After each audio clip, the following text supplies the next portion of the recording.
Seconds. Thank you. Next time, give me a minute, okay? Gotcha. Okay, very good.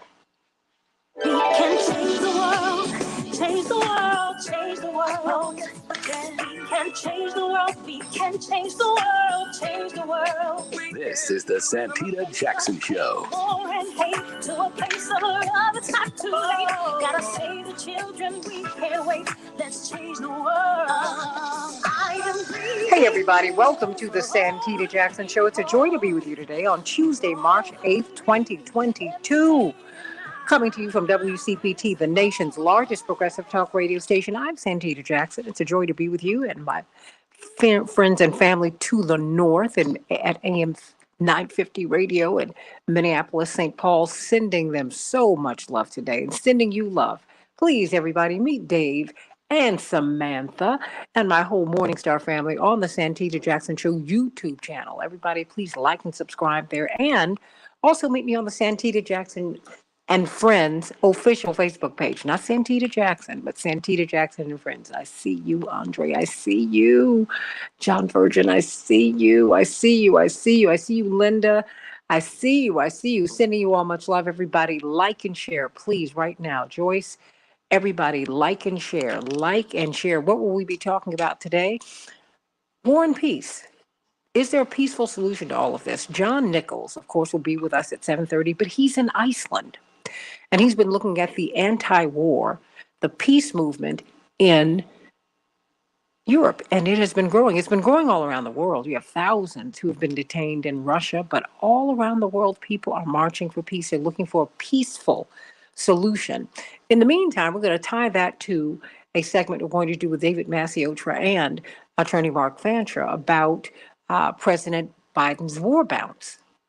I mean, it turns out his numbers in terms of his overall approval are about the same, but he has risen sharply over the past week over his handling, his popularity. Americans feel much more confident about the fact that he's handling this war well. So what do you think about that? What do you think about that? Would this be enough to save his presidency? And then continue to talk about the vote. As we're looking at Ukraine, and we're very, very focused on that, we should be focused on achieving peace all over the world. That having been said, we still have elections that are coming within the next few months, and more Americans have less and less access to the vote. So we're going to be talking with David Daly, who just returned from Selma, Alabama, and it was a very inspiring trip. And it was an informative trip, and it also helped him to see, and he will help you to see, how important it is that we continue to fight for our voting rights here in the United States of America. And have you heard about COVID brain?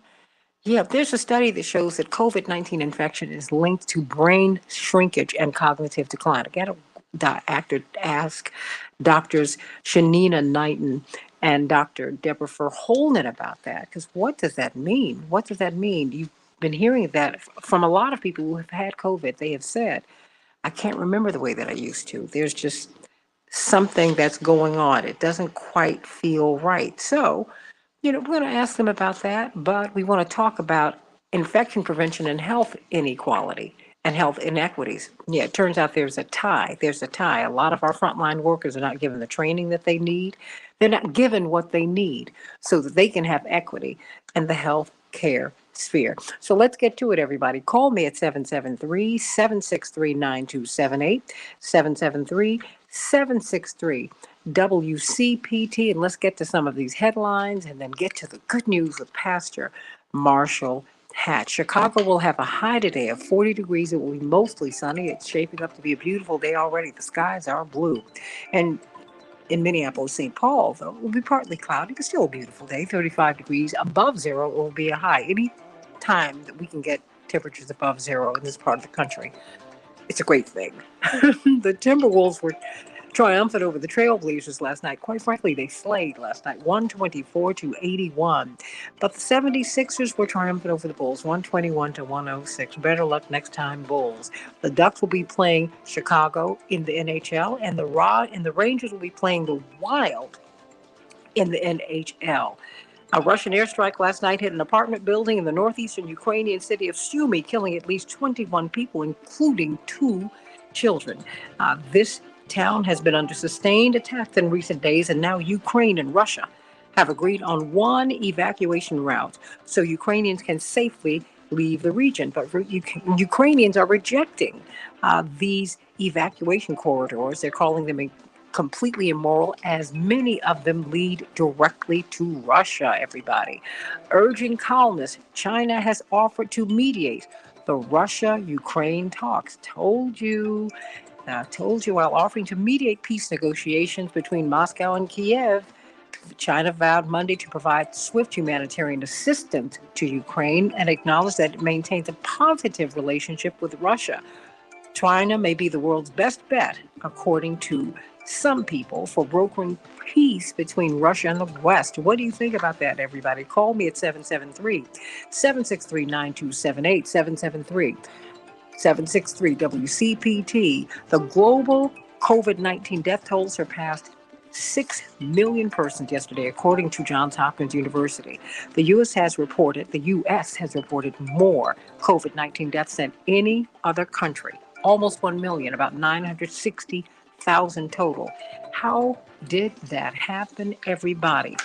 Pure evil, that's what they're calling it. Mitch McConnell is blocking an extension of free school lunch waivers. I repeat, federal waivers, according to Common Dreams, that have given U.S. schools the flexibility to offer universal free lunches throughout the pandemic are at risk of ending as Senate Republicans, led by Senator Mitch McConnell, stonewall a proposed extension of the relief measures, potentially depriving millions of children of no-cost meals in the coming months. Call me at 773-763-9278, 773-763-WCPT. What do you think about that, about Mitch McConnell blocking free lunches for our children? It just doesn't stop, everybody. They're calling it pure evil. I think that's what it is, and I think we need to call 202-224-3121, 202-224-3121, and let your congressman know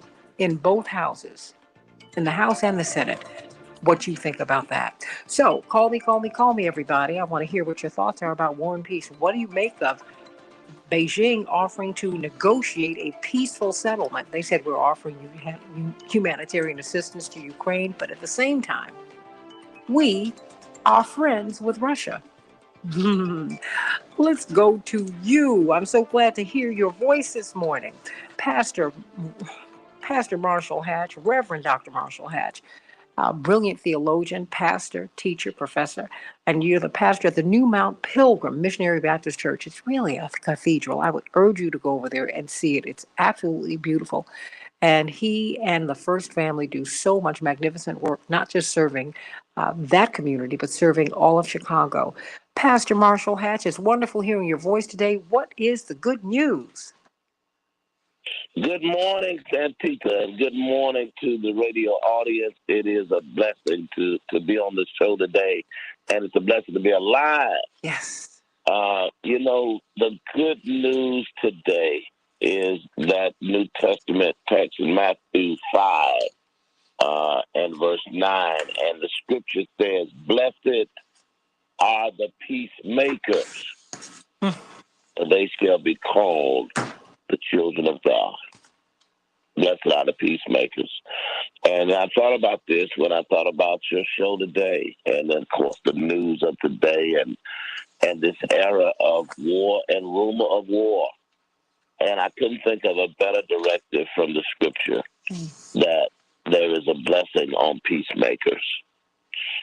I had watched just a few days ago, a good friend of mine, a theologian, Larry Greenfield, had a post on his Facebook, and he's a seasoned theologian connected with the University of Chicago. And his post had to do with the efficacy of prayer, whether or not it really makes sense to pray, or what are we saying when we say my thoughts and wishes, or we're praying for peace. And of course, the theologians resolve that prayer can't mean that we absolve ourselves of responsibility and we therefore just say we're praying for it, and so therefore we're done with the matter. We're praying for peace, and that's it.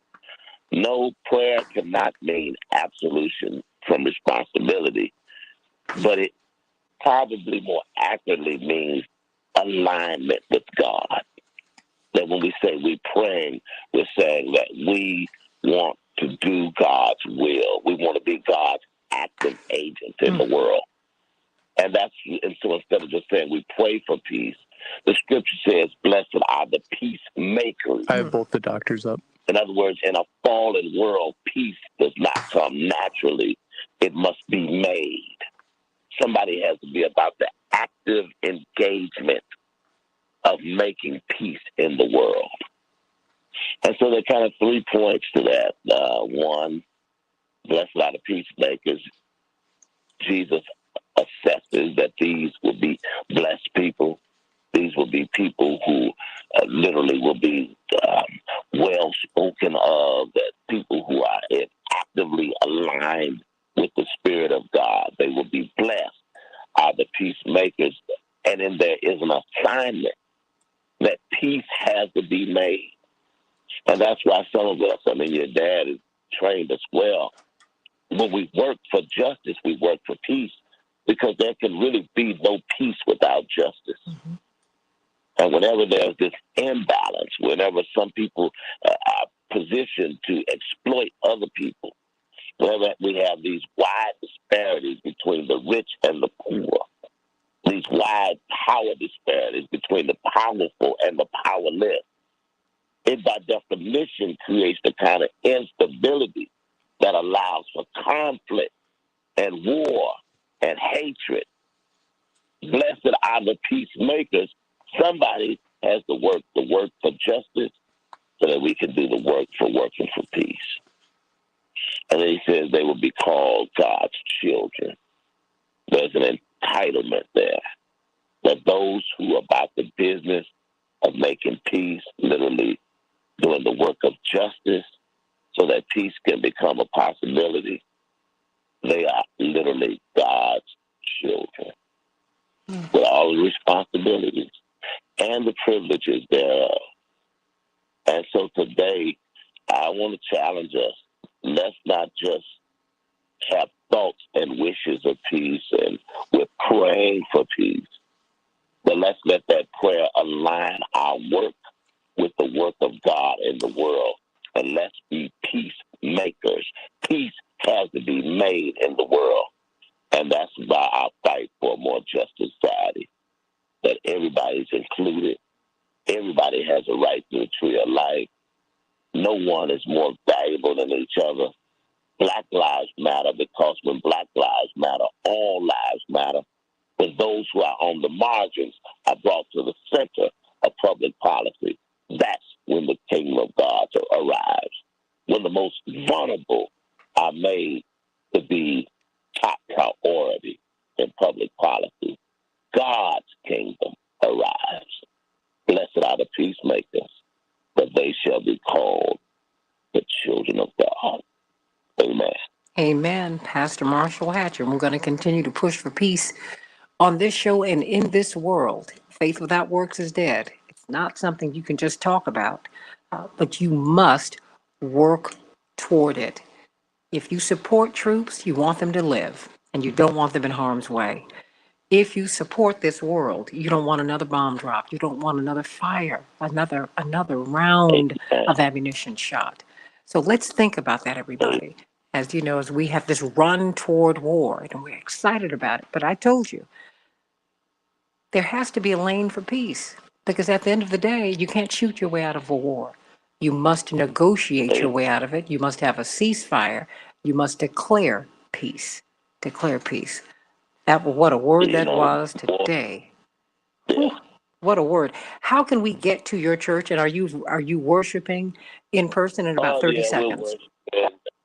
We're worshiping New Mount Pilgrim Missionary Baptist Church, 4301 West Washington Boulevard, 10 o'clock every Sunday. And, of course, we're live and we're in person and virtual.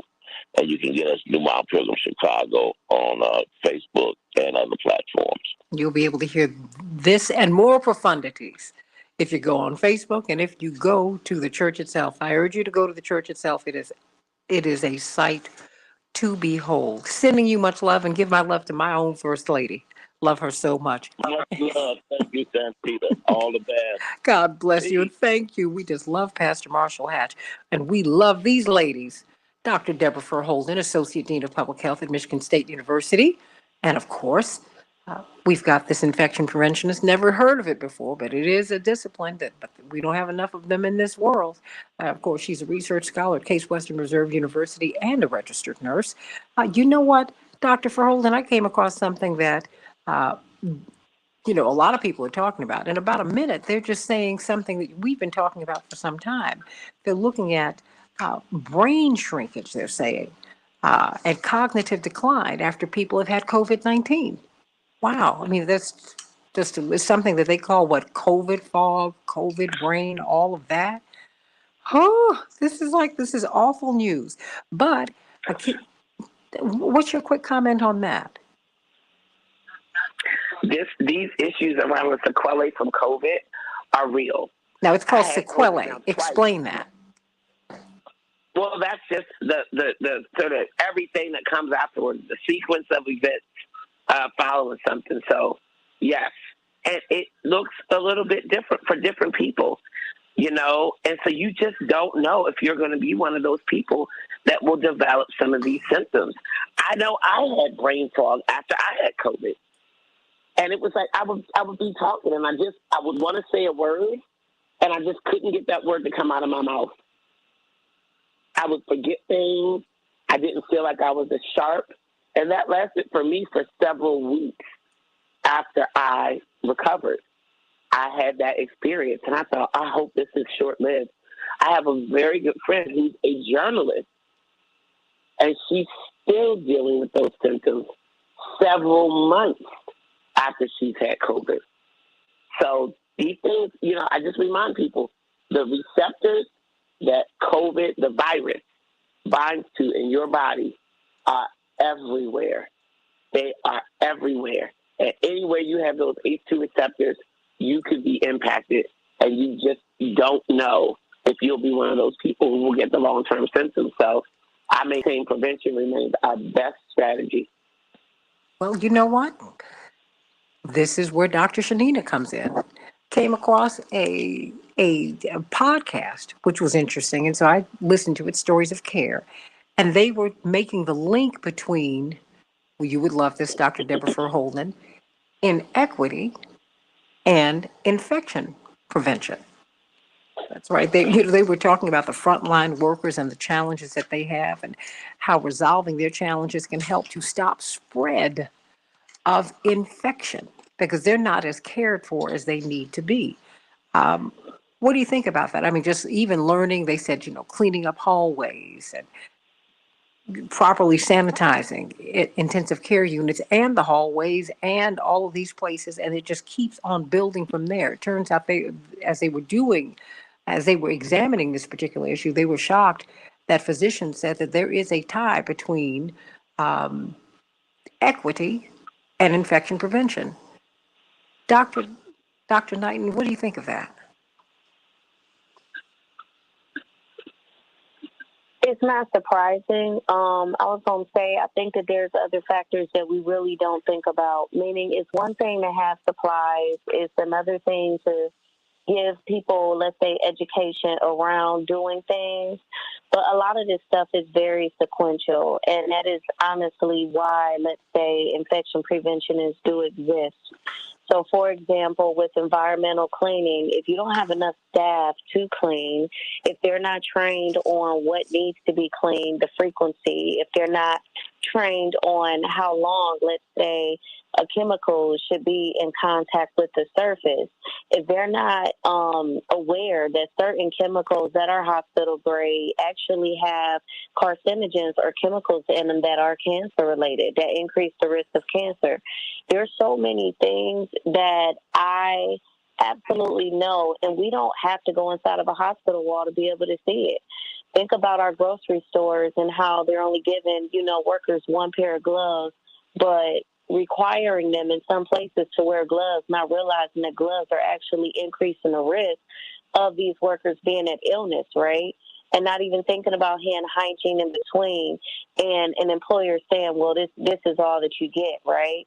So we see that already, let's say at grocery stores. You can see it at fast food. We see this on a day-to-day basis. I saw it at the department store when I went in and said, hey, I really want to clean my hands, and hey, I am cleaning my hands, but what about the keypad and everything else? And they're like, oh, well, we don't have to clean that anymore. So we're looking at a lot of factors that end up going away. I can tell you inside of hospital settings, I was just talking to my nursing students recently about their clinical experience, and they're still saying that hand hygiene education of patients is still not a thing. And so I know that this is something that's still continuing right now, is that even though patients are at the center of, let's say, COVID, they're still not being educated on how to keep themselves safe from healthcare-associated COVID while in hospitals. So I think that this is a lot of factors, including surveillance, the lack of us not even monitoring people and their activities. So it's a lot, in this particular area. And unfortunately, as we're starting to reflect on it more, when we think about equity and we think about the lack of resources, when we think about who's suffering, when we think about the impact of, let's say, insurance had a loan on the quality of care alone, it's like you're starting to see again, like Pastor Tish said, and like we keep saying, COVID is a snitch. So you're just seeing all of these things continue to build up on top of each other, but it's definitely multifactorial. Everybody, think about that. I mean, because it just seems, in about 30 seconds, Dr. Knighton, this is class driven. If these were the highest paid workers, maybe we pay more attention to them. Is that part of it too? I cannot necessarily say that, because I've seen some of the highest offenders be the highest paid when it comes down to a lack of hand hygiene. No. But what I'm saying I've is about also training, the focus, because it's almost as if because remember they couldn't get PPEs at the height of at the beginning of the pandemic, I should say. Yeah, It's like we but don't care.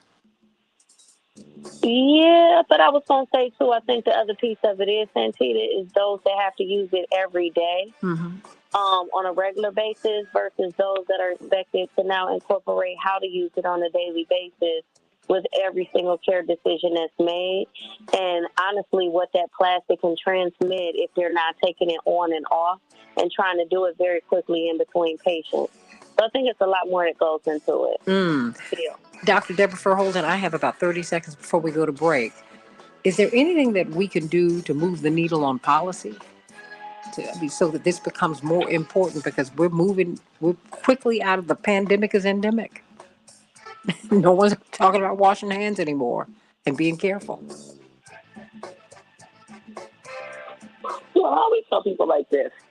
It's the things that really matter and the difference between practice and policy, they have to be written and they have to be enforceable. And so I think we need to look at what those levers are. I read the article and I love this notion that, people who are cleaning the hospital not having a pathway for promotion, not being able to move up the ranks, not, all of these basic things that you can do to help instill a sense of pride and pathway and opportunity into any position, even for the janitorial staff, I think is a great thing. It gives people more dog in the fight and more skin in the game to be excellent at what they do. But in the article, I thought it was really great. They said not just a living wage, but like I forgot the word they used, but like a respectable wage. Not just like what's the bare minimum somebody needs to live on, but what does somebody need to really be able to be honored in the position and have a wage that affords them a better life. Sure. Those are the kinds of things we got to think about. You go to the hospital for a surgery and then your life is saved from a surgery, but then you die from an infection. Absolutely. I mean, but you know what? Important. You just said the magic word, respect. Respect. Back in just a minute.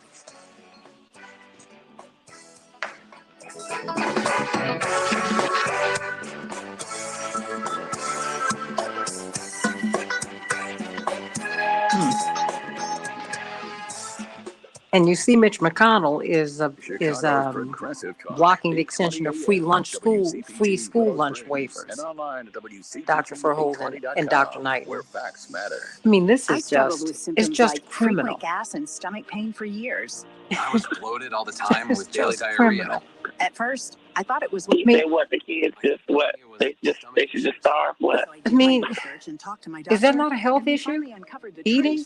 It was actually EP. Yeah. A nutritious meal? Pancreatic I mean, insufficiency or EP. I tell you what, though, that they do need to work on making equitable, because I will tell you some of the scale of free lunches that you see depending on the neighborhood, the stuff that you see that's deliverable, like some of the stuff you question about whether or not it's even ethical or edible, okay? They should be feeding some of these kids this. So I think that multiple issues need to be resolved on that front. But some of this stuff, no, it's not enough for them to just say they offering a school lunch. But it needs to be the same quality food. And if we're talking about food deserts in some of these neighborhoods, it's like, don't just make sure that these kids get produce, but make sure that they're going to get something like an upscale school. So that's just my opinion. It's like if you I have David Daly on. scale on anything, at least make sure that it's equitable in those settings. I'm with you. Because look, when you go, when you go to these wealthy, even wealthy public schools, areas where they have, where the families, are moneyed, it's a completely different system. The foods that these kids are served, it's completely different. I mean, and forget a private, and forget not just any private school. I mean, wealthy private schools. These kids, they eat like, oh my, breakfast, lunch, and dinners of champions. It's unbelievable. It's unbelievable. And most of our children do not have access to any of that. And that, to me, that's very dangerous, Dr. Deb. I mean, we are building, inequity. It's been built into the cake. But that's a very dangerous thing. When you have a whole nation of people who are being denied equal access to equal high quality life. That's a dangerous thing. It's a very dangerous thing. And eventually people decide they're not going to take it anymore. So I'm sending you all much love. Let me bring up David Daly. David Daly, how you doing? I'm good. Good morning. Okay. Did you have a good time in Selma? It was an absolutely inspiring, wonderful experience. Yeah, absolutely. Wonderful. So glad I've got Doctors Verholden and Knighton with us right now. Dr. Verholden dropped. Oh, okay. Dr. Knighton, you gonna listen to us talk about this vote? 1 minute. Just slightly this morning. Oh my goodness. Sending Dr. Deb much love. You may be at increased risk for pneumococcal pneumonia. Ask your doctor or pharmacist about getting vaccinated with Prevnar 20, pneumococcal 20-valent conjugate vaccine, a Pfizer vaccine that can help protect against pneumococcal pneumonia in just one dose. Prevnar 20 is approved for adults to help prevent infection. 30 seconds. Bacteria that cause pneumococcal pneumonia. Continued approval may depend on a supportive study. Don't get Prevnar 20 if you've had a severe allergic reaction to the vaccine or its ingredients. Adults with weakened immune systems may have a lower response to the vaccine. The most commonly reported so much is going on everywhere. Goodness gracious. Oh, okay. Prescribing information. Please call 1-855-213-213 or visit Prevnar20.com. Just 10 seconds. Okay. Overwhelming, all of it. I mean, there's but you know what? It's a time of change and things need to 5 change. seconds. So I'm just gonna live on that. How about that? We can change the world, change the world, change the world. We can change the world, we can change the world, change the world. This is the Santita Jackson Show. War and hate to a place of love, it's not too late. Gotta save the children, we can't wait. Let's change the world. Hey everybody, welcome back to the Santita Jackson Show, Tuesday, March 8th, 2022. It is... we are coming to you from WCPT, the nation's largest progressive talk radio station. Used to be Air America, but today we're WCPT and AM 950 Radio, the voice of progressive Minnesota. And I want you to meet my morning stars. Everybody, Jewel, everybody, get on over to the Santita Jackson Show YouTube channel, if you will, and like and subscribe. And everybody, if you're on the Santita Jackson and Friends page, please like and share. Everybody, please take the time right now to like and share this show. Like and share, like and share. We're going to be talking about matters of war and peace. Is there a peaceful solution? What about the bounce that President Biden has gotten because of his handling of this particular crisis? Will this save his presidency? You let me know what you're thinking. Will this save the Democrats in 2022 and 2024? And of course, John Nichols will be joining us talking about peace and the peace movement that he is witnessing over in Europe. He is in Iceland as we speak. Cannot wait to hear his thoughts and cannot wait to hear yours. Right now, we're talking about the vote because even with all of the things that are at hand, we still need justice in policing. We still need police reform. We still need that. We still need our voting rights from New Hampshire straight across the country. In places where you have a lot of black and brown people and places where you have virtually none at all, we are losing access to the vote. That is real, everybody. So while we are looking at Ukraine, while we're looking over here, I feel almost like it's a game of whack-a-mole, or that you know you hit this, you hit this, you hit this area, and then something else pops up, and that's our vote. More and more of us are going to have less and less access to the vote. And we're not going to really pay attention to it, unfortunately, until we get closer to voting, when there is less and less that you can do. So there was a pilgrimage this weekend to Selma, Alabama. Why? People have been going down there since 1965, every single year, really marking the place where democracy was born, where we saw the loss of the lives of Jimmy Lee Jackson, Reverend James Reeb, who died 57 years ago uh, yesterday. That was the exact date of his killing. Viola Liuzzo, her killing. This mother and wife from Detroit, white mother and wife, and this white Unitarian minister and this black World War II veteran, tied together in blood, trying to make America what it's supposed to be. Well, one of the brilliant writers who does this day in and day out, the author of Rat Effed, the New York Times bestseller, and Unrigged, the man from Fair Vote, who was just in Selma this weekend. And wow, I hope that you were inspired. First of all, before we go forward into this struggle in which we find ourselves, tell us about Selma and given all that you have been studying about the vote.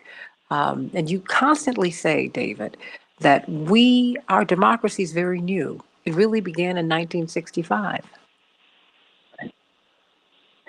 Good morning. Selma is the birthplace of American democracy in 1965. It's not Philadelphia in 1776. The promise of a multiracial democracy that includes everybody was really born on that bridge in Selma, Alabama in 1965, and it was paid for in the blood of all of those martyrs who you mentioned at the beginning, who just are never far from your mind as you are crossing this bridge, which still bears the name of Edmund Pettus, the Klansman that it was named after, and you can really feel the spirit in that town, on that road from Selma to Montgomery, that you still drive to get there. That has not changed much over all of these years. It's a quiet Alabama road through farmland, and I imagine there's almost no development on it at all. I imagine it looks very much like the same road that those marchers were trying to reach on Bloody Sunday, and then that they ultimately did reach, a couple of weeks later. And when America saw what happened on that bridge that day, when the when the images finally reached the evening news and ABC cut into their programming that evening, the movie that they were showing to show people the violence and the bloodshed and the horror of those nonviolent protesters being attacked by officers with billy clubs, by officers on horses, by dogs with tear gas. The nation was horrified, and it is what finally pushed President Johnson into real action, and that was March, and we had the Voting Rights Act by August. And it's amazing when you drive by Jimmy Lee Jackson's marble headstone, how it doesn't take much examination to see that it is marked with bullet holes. I mean, it's pockmarked with bullet holes. They use his headstone for target practice today. And when you get down there, it feels like it's the town that time forgot. I mean, you see, it's amazing. The Edmund Pettus Bridge is so small. When you ride past the place where they killed Viola Liuzzo at point blank range, your heart just breaks. 'Cause she left 5 babies at home and a husband. 5 babies. I'm going to get her children. I'm going to get her grown children on to talk about that, and Jim Reeves' daughter to come on to talk about that, because there's a human cost to all of this, and I think that's why Reverend's been going down there every year since 1965. It's become a pilgrimage. Should it be a pilgrimage for all Americans, David? I do think all Americans ought to see this, but I don't think we want to make this some kind of historical reenactment. We need a movement for voting rights today. What those martyrs paid for in blood on that bridge, on those marches, is being wiped away. They won the Voting Rights Act. And in 2013, in the Shelby County versus Holder case, the U.S. Supreme Court declared that there was no longer any need for Section 5 of the Voting Rights Act, which is, in some ways, the most important part. That's what Congress and the president mandated to ensure that the places that had the worst history of racial discrimination in voting, the records that went back decades of showing their hatred in election laws, needed to not be trusted. They needed to have approval from the federal government, from the Department of Justice, before they made any changes. And in 2013, John Roberts in the U.S. Supreme Court said, we don't need that anymore. He said, things have changed in the South. It's not 1965 anymore. It's not 1965 anymore, but that very afternoon in 2013 is when Texas introduced this voter ID bill that they surgically tailored so that 600,000 Latinos in the state who lacked a driver's license or some of the specific forms of ID that required, but were still registered voters. It kept them from the polls. In Alabama, the very next day,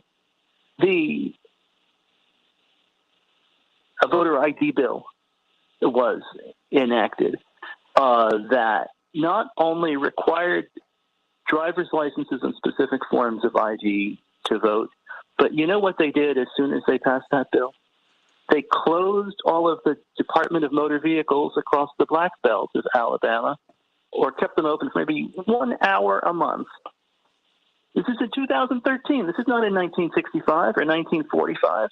And they said, well, we just can't afford to keep them open. It's just budgetary reasons. It doesn't have anything to do with trying to stop black people from voting. It's just, we've got to save a little bit of money, and this is how we're going to choose to do it, closing down the places where you might get your driver's licenses. Again, not 1965, not 1895, 2013, Alabama. What we're seeing in state legislatures from these states right now would not be possible if we had a functioning Section 5. And then they're also right now at the U.S. Supreme Court, they're working on taking down Section 2 of the Voting Rights Act, which is what applies nationwide to ensure that election laws do not dilute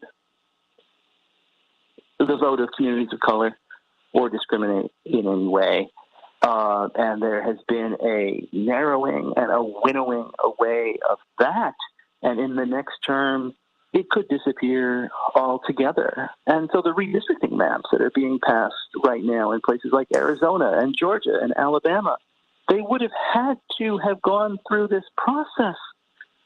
And they don't. And so we are going to live for the next decade as if the victories on that bridge were not achieved. We're talking with David Daley, New York Times best-selling author of Rat Effed. You got to get his latest book, Unrigged, as we talk about our voting rights. How ironic it is that we are looking at sovereignty, democracy, saving people and allowing them to live and breathe freely and have a voice in Ukraine. And yet in the United States of America, the overwhelming majority of America's states are limiting your access to the vote, and not just in the South, in New Hampshire. How do they justify that in New Hampshire? I mean, what is the point of really more than 40 states? Almost every single state is limiting people's access to the vote, David Daley. New Hampshire?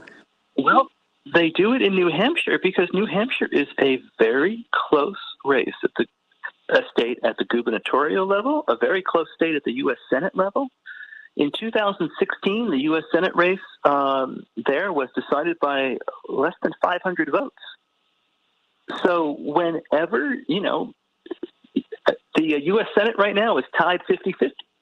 So in any of those states in which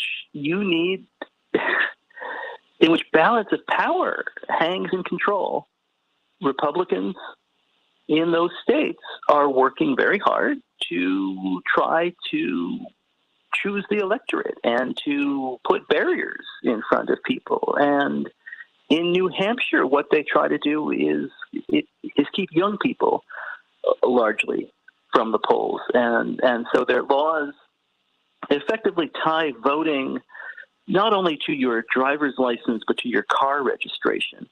And they will require that if you want to vote in New Hampshire, you have to have a New Hampshire driver's license. And also, if you have a car, it has to be registered there. So imagine you're a 19-year-old college student at the University of New Hampshire or Dartmouth or wherever it is you may be in state. You live in that town, right? The decisions that are made in that town affect you. The decisions made in that state affect you. It's where you live 8 or 9 months out of the year. If you have a job, you're paying, state taxes there. But what they want you to do is to register your car and get your driver's license. That costs a lot of money. Car registration, driver's license fees, that could be hundreds of dollars. Let alone if you're a college kid trying to find the time to get out to whatever town the driver's license bureau is in. If you're in one of these small towns in New Hampshire and you have to get yourself to Manchester or Concord just to get a driver's license, that could be an all-day process. So what that is effectively is a poll tax. They are saying, it's not the same as the poll taxes in Mississippi in 1955, but it is a poll tax all the same. And it is aimed very squarely at a demographic of voters that lawmakers in New Hampshire would like to keep from the ballot box. New Hampshire is also the first in the nation presidential primary. So it's a very different primary, right? If it's easy for college students to vote in it, or if college students cannot vote in it. You can imagine that a different kind of candidate comes out as the winner, that different issues are talked about. Perhaps there's a whole lot more attention paid to student loan debt if it is easy for students to vote in the state of New Hampshire. Unbelievable. We're talking with David Daly, author of Unrigged and Rat Effed. You need to get these two books. And we're talking about our access to the vote because I think it's so important that we continue to do this. And we're going to hammer away at this, David, throughout the week. And we're just going to keep on going with this because we're getting wall to wall coverage of what's happening in Ukraine. And Ukraine is important, but so is Yemen. And so are these other conflicts around the world that we have not deemed worthy of our attention. Hey, I get it, everybody. I understand Russia has nuclear capabilities and Ukraine has nuclear facilities. That having been said, you need these other six continents to supply them with the materials that make nuclear weapons possible. So let's be very clear on that. So every conflict everywhere is important. But the conflict that we're having over the vote right now in the United States, there's nothing more important to you. And there is no discussion about this at all, David. And that to me is very unsettling as we're going into 2022, and yet we're beating the war drums, and President Biden is beginning to benefit from that. And I've got Mitch McConnell who's trying to deny children free school lunch waivers. I haven't heard that mentioned on the news at all today. Not at all. No mention of the denying of our children food to eat. And he and the Republicans are standing in between our children and food. No one's talking about that. No one's talking about New Hampshire and all of the implications of young people and progressives being locked away from the vote. Everybody doesn't have a license. I mean, hey, I know I don't. I lived in New York forever. I was at college. Cabs in D.C. were cheap, et cetera, et cetera, et cetera. That having been said, I'm just saying all of these barriers to the vote, what can we do about that? Would John Lewis's initiative, would these voting rights initiatives change all of that? Would they be the game changers? They would be a huge game changer. How so? The two bills that passed the U.S. House and that effectively have stalled and died in the U.S. Senate back on January 19th would have created automatic voter registration. They would have created same-day voter registration, not just in a handful of states, but in every state. They would have put an end to partisan gerrymandering and required fair maps and set up real standards for legislative districts and congressional districts.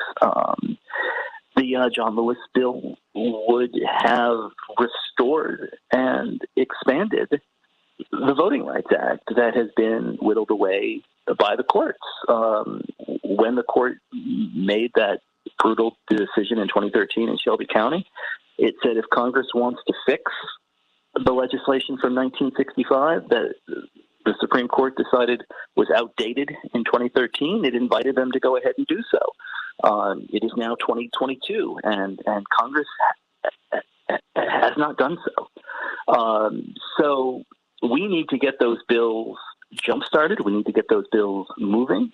It's going to require an end to the filibuster in order to get it past the United Republican blockade in the U.S. Senate.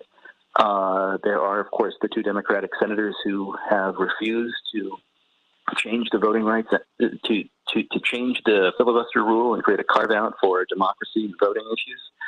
We've got to get that done. Listen, we had a great reminder yesterday of what the point of the filibuster has been over all of these years. The filibuster is effectively a rule of the Senate that allows a minority of senators to block pretty much anything that comes along. It's a relic of the Jim Crow era, and effectively it's been used the most over its sordid history to prevent anti-lynching laws. And it was only yesterday that Congress and the U.S. Senate managed to pass the Emmett Till Anti-Lynching Act in 2022. So that's a long time coming, and it's a long time coming because of the filibuster. Mm-hmm. And we have to thank our Congressman, Bobby Rush, for pushing for that. This is one of the last great acts of his tenure in the House of Representatives, and we want to thank Congressman Bobby Rush, former Black Panther, who was nearly killed the night that his comrades and colleagues, Mark Clark and Fred Hampton, were murdered by the Chicago police and the FBI. And so we just thank God for his vigilance and just pushing that work. I mean, because when was Emmett Till killed in 1955? It's been how many years is that? 67 years? Wow. Voting rights are tied to everything else. Voting rights are an economic justice issue. Voting rights are a social justice issue. Voting rights are a racial justice issue. We cannot have the progress we need in this country until we are able to get the vote and demand progress on these issues. And it's tied to everything you want to see. It's tied to all of the changes we want to make. But it's also the way that state legislators and politicians create effectively minority rule in many states. They gerrymander maps to lock themselves into office, and then they roll back reproductive rights. Then they ban books. Then they pass laws in the state capitol that say the cities can't pass laws on things like the environment or labor rights or children. Then they change gun laws, and this is happening around the country. And again, it's not just in the South. I mean, you can trace what happened in Flint, Michigan. The poisoned water to partisan gerrymandering and the way that politicians behave when they don't fear the voters any longer. We've got to consider all of these issues that start with voting rights, but are really issues of economic, social, and racial justice. And you know what? David Daly, they impact us all. Red, yellow, black, brown, and white. Reverend Jackson says we're all precious in God's sight. They impact us all. Voting rights, not for black people only, everybody. Remember, the only people who were given the franchise at the founding of the Republic, at the debate over the founding of the Republic, white propertied men. Poor white men who were working, no, they didn't have a say there. Think about that. And there's still an element in our society that continues to push for that to remain true. So everybody, this fight is yours. Dave Daly, New York Times best-selling author, Rat Effed. And you got to get his latest book, Unrigged. They're both great, and they walk us through what we're dealing with right now and why we need to save our voting rights. If we're going to save Ukraine, and we should, you got to save the United States of America. That's right. We got to do that, too. Let's talk about President Biden and his war bounce. Could this save his presidency?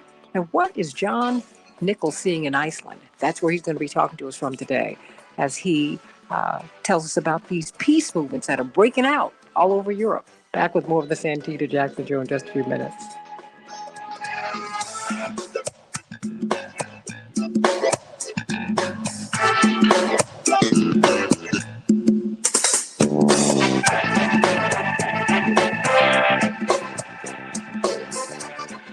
David? With symptoms like frequent. Awesome, thank you. Oh, no, you're awesome. Hey, Ms. Jackson, we have a caller. Great. We have a caller. I don't know if David Daly?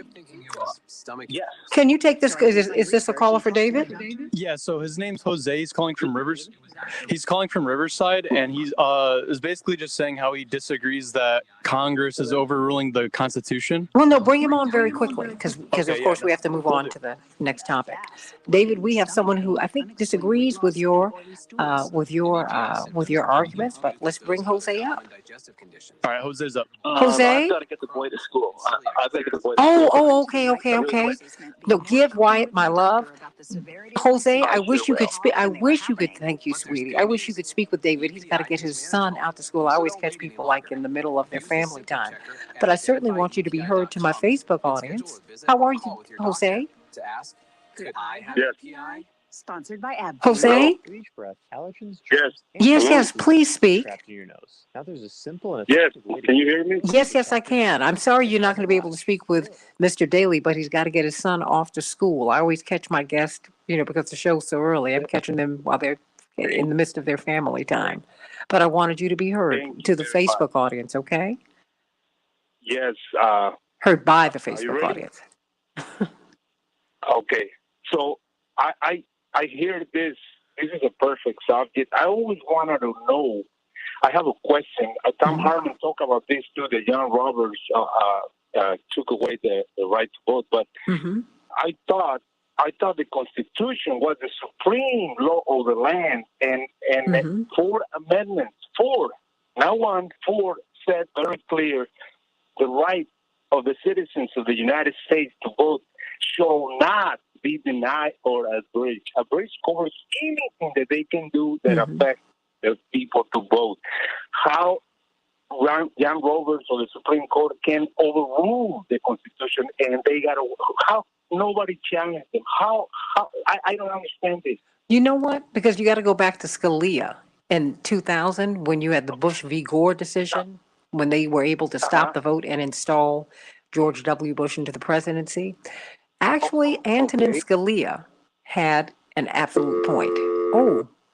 Oh, Jose, is he still there? Yeah, he's still, that was me. Oh, okay, Mr. Jose. What Antonin Scalia, what he amplified, what he brought forth was that we do not have a federally protected right to vote.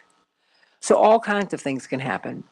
That's why you need an amendment to the Constitution guaranteeing a federally protected right to vote. Because right now, states control your vote, not the federal government. That is not, the federal government does not, our Constitution does not give us the right to vote. No, it does not. You need a federally protected right to vote in order to have the right to vote. That's why that's such a big deal. That's why we had the 13th, 14th, and 15th Amendments coming, the slavery amendments, right? The first one freed African Americans from slavery. But if you go to jail, you become a slave again. 14th Amendment, of course, gave us our citizenship. That's why citizenship is such a big deal. And the 15th gave us the right to vote. And so, but in all of that. There's older ones. I think the 19 and the 20. This is when you get to women, but I'm talking about these slavery amendments that really broke new ground on the vote in the United States. Okay. Right? So I'm sorry, I'm moving quickly because I know we've got to move into another segment. But, that's no, because I'm so glad that you called in. Would you call in again so that you can speak with Mr. Daly? A little earlier. Yeah, well, I wanted to know these words are very specific, very clear. The right of the citizens of the United States shall not be denied or abridged. But they first have to be established. And they've not been established. All right. You understand what I mean? See, we're all under the impression that we have the right to vote. We have the right. No, you have a state right to vote. You do not have the federal government does not protect your right to vote. That's a big deal. I believe one says about the state, but I thought the other three speak about federal. They don't say state. Only one says state. There is nothing in the Constitution that guarantees, that protects, that gives you a federally protected right to vote. And in America, you need federally protected rights. States' rights gave you slavery. And, so did the federal government, too. But the federal government had to intervene. Do we have David Masiotra and Attorney Fancher? Yeah, they're both up. Okay, great. Thank you. What the federal government had to come in and end slavery. That's what had to happen. They couldn't leave it to the states. And the same thing needs to happen with our voting rights. Okay. All right. You've been studying. I'm not mad at you, Jose. No. We have to fight these criminals on American, because they are doing everything possible, and it's a shame. And the Democratic Party needs to get on it, because it's unbelievable. Look at all these people that committed that. Oh, absolutely. Aggression on the con. 35 seconds. They don't defend themselves. That was a training. The next time they will be successful, and they will try it again. And you know what? And we have to continue to push. Don't you stop. Yeah. Don't you stop. Yep. I'm sending you much love, sweetie. I've got to run on to the next segment, but I'm so glad you were with me today, and you touched me. I'm glad you're there. 15 seconds. I know where you can find Sending you much love. 11. It'll be right Hello, here. David Masiotra. Hello, Attorney Mark Fancher. How are you 5 both seconds. Today? Good morning. Stand by. Hey, Santita, how are you? Hey, it's great hearing your voice. Change the world, change the world. We can change the world, we can change the world, change the world. This is the Santita Jackson Show. War and hate to a place of love, it's not too late. Gotta save the children, we can't wait. Let's change the world. Hey, everybody. Welcome to the Santita Jackson Show, Tuesday, March 8th, 2022. Coming to you from WCPT, the nation's largest progressive talk radio station, and AM 950 radio, the voice of progressive Minnesota.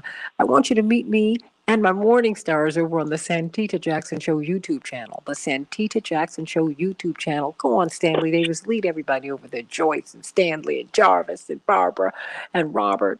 Get on over to the Santita Jackson Show YouTube channel, if you will, or meet us at the Santita Jackson and Friends official Facebook page, Santita Jackson and Friends. I had to rename it. I had to come up with another something. So I want you to meet me over there. And everybody, please like me over there and be a part of that community there as well. We're talking about President Biden and his bounce from the military conflict in Ukraine. Many Americans, they might not be that crazy about the rest of his presidency, but they think he's doing a great job here. So what do you think about that? And the view of his handling has risen over the past week, according to some polls, 8 to 18 points. What do you think about that? Will this save his presidency? Should it? Let's talk about this. Let's talk about this on the Santita Jackson Show. And then, of course, John Nichols will be joining this panel. He's coming to us from Iceland as he's looking at the peace movements in Europe. Cannot wait to hear from him and David Masiotra and attorney Mark Fancher. Hey, everybody, in Chicago, we're going to have a high of 40 degrees today. I think we're moving towards spring, mostly sunny. And in Minneapolis, St. Paul, a high of 35 degrees above zero, partly cloudy. And we had an active night in the NBA yesterday. It was a mixed bag. The Timberwolves 124, the Trailblazers 81. Wow, what a rout. But the Bulls fell to the 76ers. 76ers 121, the Bulls 106. Are you upset about gas prices? Well, you're not alone. The price for a gallon of regular gasoline soared to a new record high of $4.14 yesterday, breaking the previous record of $4.11. Experts say the rapid spike in prices is squeezing many household budgets. You think? A Russian airstrike last night hit an apartment building in the northeastern Ukrainian city of Sumy, killing at least 21 people, including 2 children, everybody. In the meantime, President Zelensky is saying that we have a possible solution for Russian demands. Let's hope that they will negotiate. And Beijing is saying we want to be the brokers.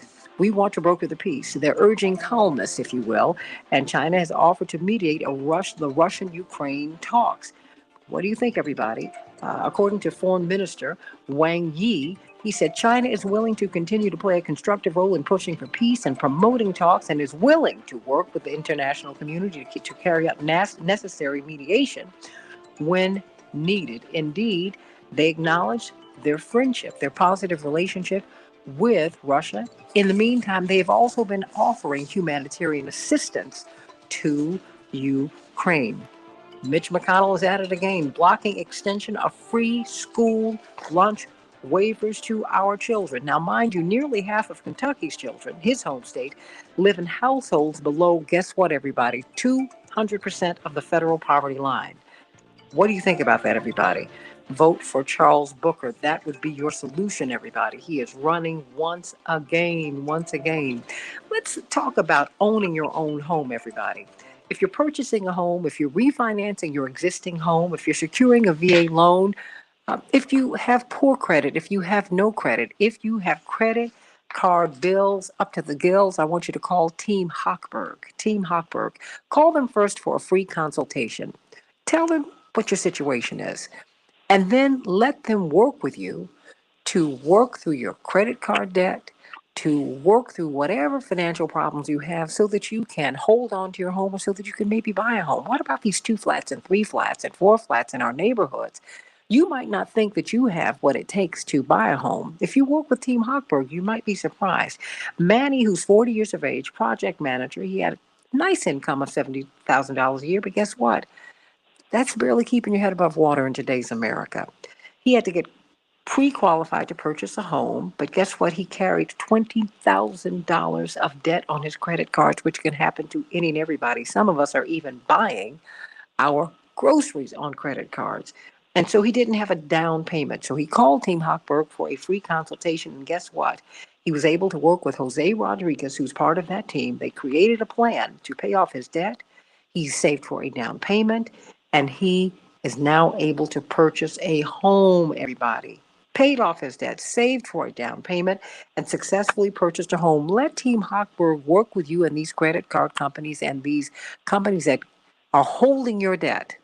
Let them work with them and you to wipe out your debt so that you can start with a clean slate, everybody. Team Hochberg has helped thousands of WCPT listeners. We hope that they will help AM 950 radio listeners because they work up there in Minneapolis, St. Paul, too.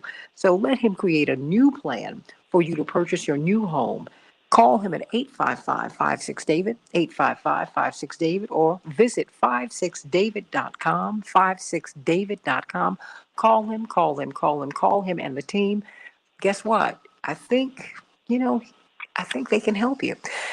Let's talk about this bounce that Americans have given President Biden since the advent of this military conflict in Ukraine. What do you think about that? Americans' approval of U.S. President Joe Biden's response to the Russian invasion of Ukraine rose over the past week. 43% say they approve in a Reuters Ipsos poll, up from 34% last week. Another poll had him jumping 18%. We have got attorney Mark Fancher, National Conference of Black Lawyers, brilliant writer, thinker, and another brilliant writer, thinker. His latest book is I Am Somebody, Why Jesse Jackson Matters, but he's written about John Mellencamp and President Obama, and you will love those books too, all of these great American heroes. And of course, he writes for Salon, and that is David Masiotra. Let me start with you. What about this war bounce? Now, they might not like the way that he's handling the rest of his job, but when it comes to war, they didn't like what he did in Afghanistan, but they like this. David, what do you make of it? Thank you for having me on, Santita. Thank you. I want to get to the substance and the heart of your question in just a moment, but I do think that Biden is benefiting from something major that happened simultaneous with the Russian invasion of Ukraine, and that is the lifting of COVID-19 mandates and protocols around the country. Now, one might say Biden had nothing to do with that, but we have to look at an odd quality of American life.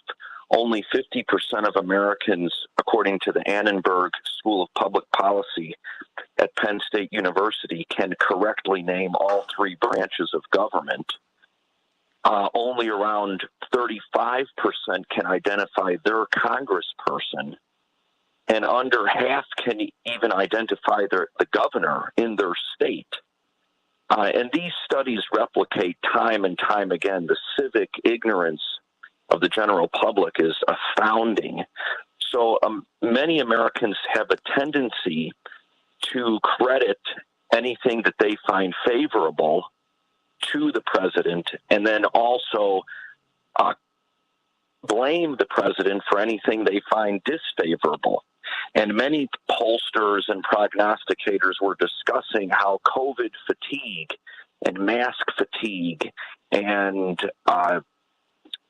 the inability to attend public events and things of that nature was beginning to have an adverse impact on Biden's numbers.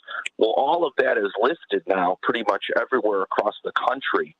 So Biden is going to, fairly or unfairly, enjoy some benefit from people's happiness that they feel the pandemic is over. When it comes to Ukraine and Russia, I think that Biden and the Biden administration have to thread a needle here, because opinion overwhelmingly is that Putin has committed an atrocity, a war crime, and the innocent Ukrainians who are suffering, whether they're actually being killed or whether they're part of the 1.7 million refugees leaving their country, are more than worthy of our support, our assistance, and that the United States, along with the European Union and other countries, has to get involved to try to bring an end to this madness. However, most Americans don't want a ground war. They don't want American troops in Ukraine. And so far, that describes the nature of the Biden response. And I think that Biden benefits from some compare and contrast with his predecessor. I think that Americans like to see their president, irrespective of all policy concerns, conduct himself in a manner that is thoughtful, responsible, and judicious. I mean, one can go back only a couple of years to remember how Trump behaved during the pandemic crisis. He was babbling incoherently, telling people to inject bleach into their veins, and also demonstrating such callousness and cold-heartedness toward the victims. So it feels good to many Americans to have a president who appears responsible and in command of policy and public administration, and who has a generally professional comportment of leadership. So all of these factors combined are playing in his favor, and I imagine that they'll continue to do so as long as things don't escalate to a point of widespread terror. And for reasons beyond Biden's poll numbers, we should all hope that that doesn't happen. What do you think? Do you think that it will? I mean, you see China. They said, we're establishing humanitarian assistance to Ukraine, but we are friends with Russia. Of course, Russia is European on one side, Chinese on the other. Those are the areas with whom they share borders. Well, it's difficult to say. I mean, I wish I had a crystal ball, but the impact of the sanctions is catastrophic to the Russian economy. But Putin and his surrounding oligarchs have shown in the past that they can withstand economic damage because they're pretty well insulated. However, the longer that this goes on, the more it will become a quagmire for the Kremlin. And many of the Russian people have already turned against this policy, and that continues to escalate and advance.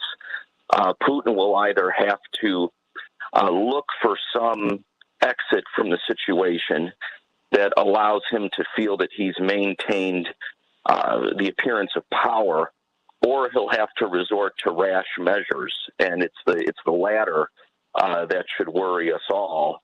And it's also the latter, which is why the United States and the EU are not imposing a no-fly zone. It's like I said, it's a very difficult needle to thread. They have to punish Putin and bring aid and assistance to the Ukrainians without rattling the cage and risking another world war. Mark Fancher, what are your thoughts? Because, as we're looking at this is a very delicate situation, and we are seeing the president. I think that your analysis is spot on, David Masiotra. He's benefiting. There are a lot of moving parts here. You do have the lifting of these mandates. Period. That's a big deal. You do, but it's something about us in war. know, if America looks like they're winning, they don't have to be right, but it looks like they're winning, it makes Americans feel better, more comfortable. What do you make of this war bounce, or this bounce at this particular time with all of these other factors that have to be considered? Well, let me say first that I'm speaking on my own today. These are my opinions and not those of National Employees or anybody else. But what I think is that all of this was calculated down to the last period. It is well known among presidents, going back for generations, that war is good politics. Anytime a president gets into trouble, economically or politically, the best last resort to rescue a failing presidency is to get the country into a war. That creates a bounce in the economy, and it creates a bounce in the political standing of the president.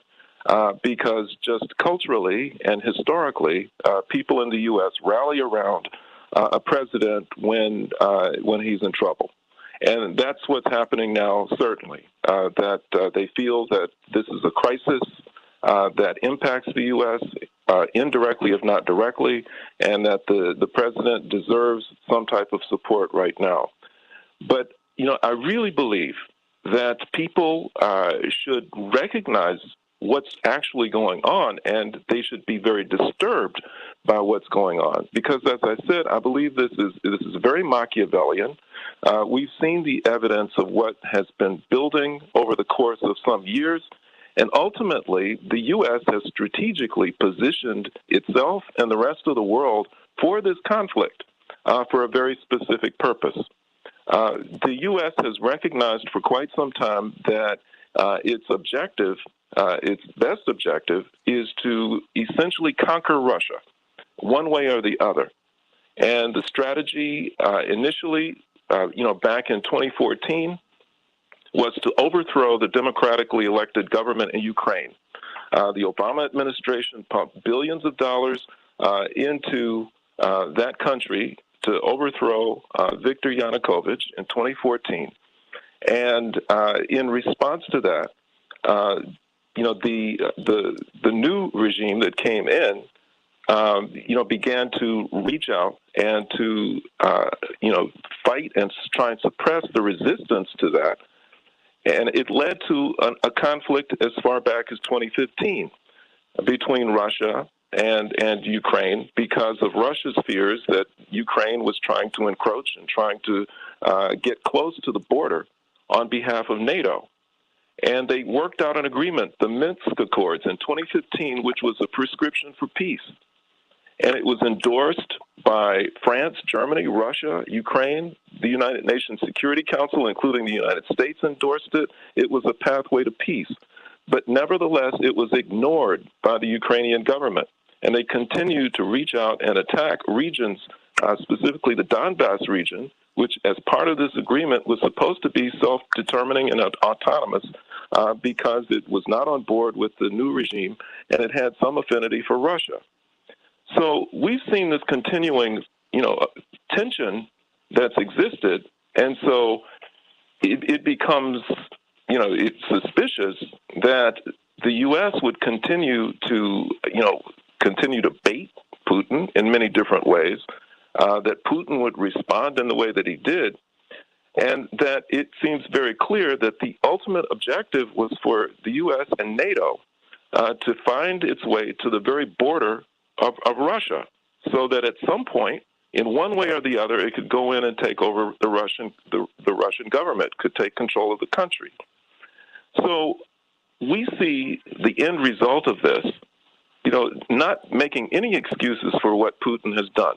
I'm against war, and I don't believe that anybody should invade anybody's country at any time for any reason.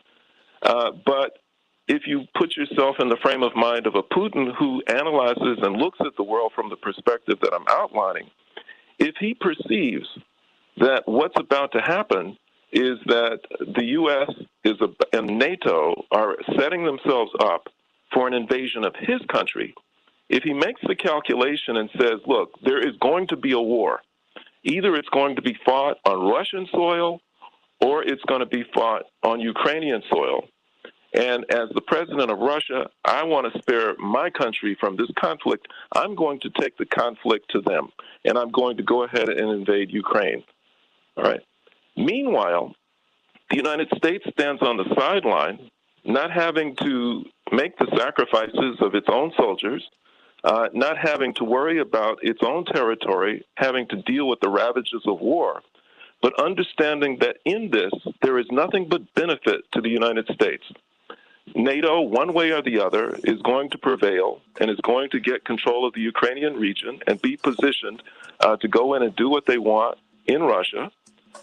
There is what's called the shock doctrine, where the devastation of Ukraine is going to create opportunities for major corporations that are U.S.-based to go in and rebuild the country, making huge profits. The prospect of armed conflict makes it possible for defense contractors to get new contracts for new weapons for billions and billions of dollars. Whenever the U.S. is involved in a war or a near war, there's an economic boost that we're certain to see at some point, and which Biden is going to benefit from. The European Union begins to see the United States as the big dog, as the supreme superpower that it needs to fall in line and follow. And it bogs Russia down in an unwinnable conflict because we've seen from the resistance by the Ukrainian people that this is not a war that they're going to be able to go in and win quickly. They just become bogged down and further weakened, making them, vulnerable to whatever NATO wants. So you consider all of that, and it makes you step back and wonder about the type of person, the type of mentality of the people who occupy the White House and the Pentagon and any place in the corporate suites who make these kinds of decisions, that for their own benefit and for the sake of profits, they will deliberately provoke this type of a conflict, which has such devastating consequences for so many people, and then rake in the profits in the end. It's very sick. Everybody, I want to hear your thoughts. Why don't you respond to that? 773-763-9278. 773-763-9278. You're reminding me of an interview I saw last week on Democracy Now! With Filipino scholar and activist Walden Bello, who said NATO, quote, and the U.S. tried to take advantage of it, of the collapse of the Soviet Union in an aggressive eastward expansion of NATO right onto the countries that would border the Soviet Union. When you mention that, people become very upset, but there are a lot of moving parts here. That's why one has to wonder the role that China is going to play, because they did sign a pact with Russia at the Olympics when they said we have no barriers. There are no limits to our partnership. Wow. There's a lot going on here, everybody, and we need to talk about it all, including the movement for peace, right here on the Santita Jackson Show. David Masiotra, latest book, I Am Somebody, Why Jesse Jackson Matters. And, of course, you can catch him on Salon and so many platforms. Brilliant. And, of course, the brilliant attorney Mark Fancher. Back in just a few minutes.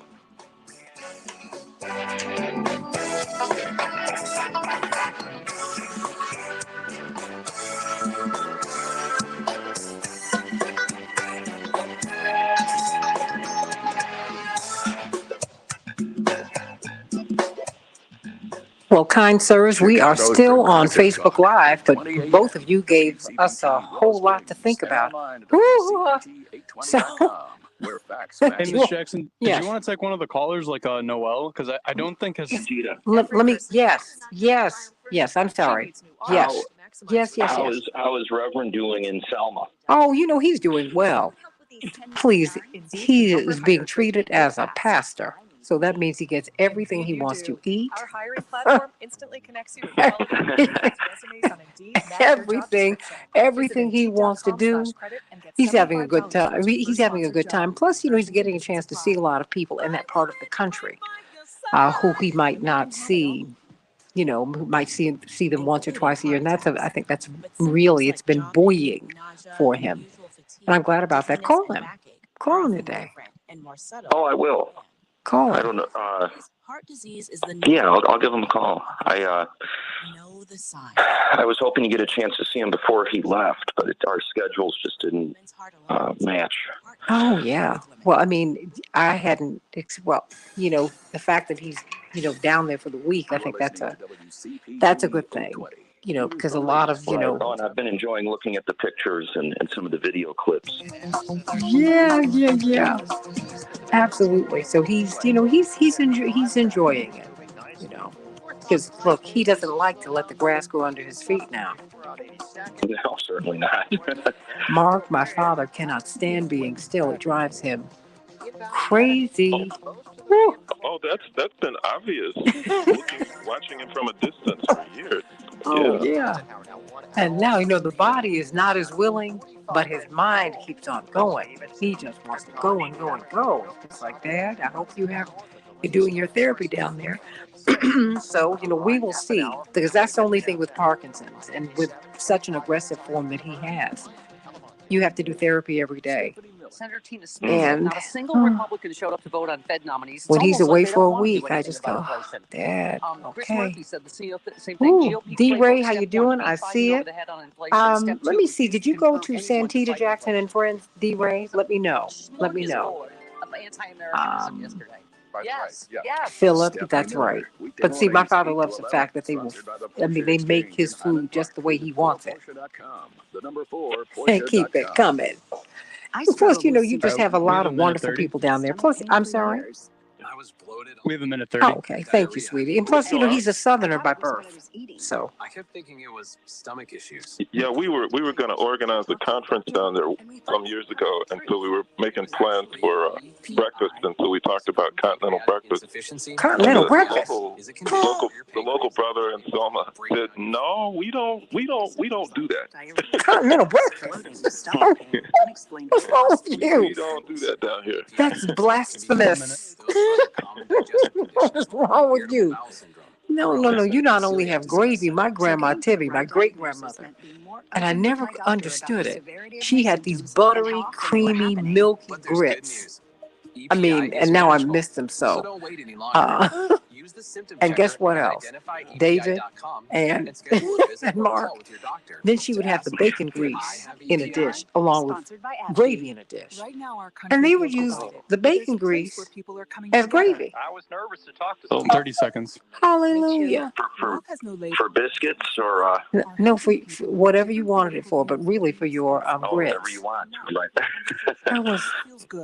That was, that kind of took me out. And I was like 5, 6, 7 years of age. I was like, my mother doesn't cook like this, but okay.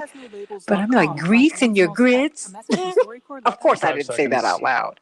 Thank you so much. Do we have Chappelle here? Yeah, but John and Chappelle are up. Okay, I wouldn't say that. John Nichols? Stand by, sweetie. Great. Coming up. This is the Santita Jackson Show. Gotta save the children, we can't wait. Let's change the world. I am breathing. Let's talk about war and peace on the Santita Jackson Show. WCPT 820, the nation's largest progressive talk radio station, AM 950 Radio, the voice of progressive Minnesota. The Santita Jackson Show YouTube channel. Everybody who's over on YouTube channel, Philip, everybody, please like and share. And like and subscribe. Like and subscribe there. But also, Joyce and D. Ray, those of you who are over on the Santita Jackson and Friends page, everybody, If you're on YouTube, the Santita Jackson Show YouTube channel, or if you're on Santita Jackson and Friends, everybody like and share this broadcast. Can you do that right now for me? Please like and share, like and share, like and share. All right. Carol, not me, from Los Angeles, also known as Beverly Hills. We love it, love it, love it. And we've got our brother, beloved, calling in. We got him in from Iceland. John Nichols. Before we go to you, John Nichols, joining, of course, attorney Mark Fancher and David Masiotra, brilliant writer from Salon and author. His latest book is I Am Somebody, Why Jesse Jackson Matters, and brilliant attorney Mark Fancher. Brilliant social critic. You must read his writings as well. Of course, John Nichols from The Nation magazine is studying these peace movements, and we've been talking about the Biden bounce and all of that. Before we get to that, very quickly, you've got celebrations by us. We're coming into the season where you've got proms and everything else and all kinds of events. What's going on, Chapearl? I'm trying to figure out what I'm going to order from you. I need some meatballs. Yes, Santita, this is our prom and graduation season in full connect. We are actually establishing some great promos this month so that way you can get your balloon arches, your sweet tables, as well as your hot hors d'oeuvres for your prom send-offs and graduation parties. So give us a call at 708-526-4546, 708-526-4546. We actually match all of your colors with your prom theme and your graduation theme. We can do standees as well as also balloon arches, balloon columns, organic arches, flower arrangements, whatever it is that you need. Give us a call at 708-526-4546, 708-526-4546. Thanks so much, Santita. Sending you much love, everybody. That's right. Philip Sharp is talking about crackling bread, which my mother just made for me, Philip, a couple of weeks ago. I ate like 4 pieces. I frozen the rest. It is the best. I love it. I love it. I love it. Don't let me get started. Oh my gosh. Mark Fancher, who does not eat this way at all. He's, totally healthy. I love it. I love it. And of course, we're going to have to initiate David Masiotra. And, you got the cheese up there in Wisconsin, but you're in Reykjavik, right? Right now? There's cheese here too. There is cheese. Of course, there's cheese, but not that Wisconsin cheese. What's wrong with you? We've been. No, it's different. I'm so glad to hear your voice. I was reading a Jacobin article that says that Ukraine needs a global anti-war movement, and it was interesting listening to David Masiotra, who's still with us, and attorney Mark Fancher's analyses of this Biden bounce and all of these moving parts that we've got here. But what they've both been bringing in, and Attorney Fancher in particular, just the pushback, the suspicion that the global South has about this conflict because, they've been colonized by the West. So, they're like, you guys kind of do this all the time, so I need to kind of hold up and see what you're really trying to do here. In the meantime, people who've been pushing for peace, and I want to ask you about this, John, and I want to, of course, ask Attorney Fancher and David Masiotra about this. It's very hard to establish a lane for peace and the peace movement. When you talk about peace, when you talk about anti-war, they call you a Russian collaborationist. You're reading Putin's talking points, all of this. I'm like, this is so insulting to me. I'm like, if you love the troops, you don't want them killed. John, what are you seeing over there? Because thousands of people are being arrested. Well, it's up to about 13,000 in Russia have been arrested. So imagine that. Imagine if, during anti-war demonstrations here in the U.S. before the Iraq War, we had 13,000 Americans arrested. Now, it's important to understand that people were arrested in the U.S. protesting, and the U.S. doesn't have a perfect track record on this. So, let's be a little careful about, pointing fingers every which way. But let's understand this. Russia is seeing a hugely significant anti-war movement arise, and it's nationwide. It's over the weekend there were demonstrations in 56 different cities. This is driving Putin crazy. He is trying to cut off the information, shutting down websites, shutting down independent media, threatening to arrest, and in some cases even arresting reporters that cover the anti-war demonstrations. So, I mean, there is no question that this anti-war movement is having an impact.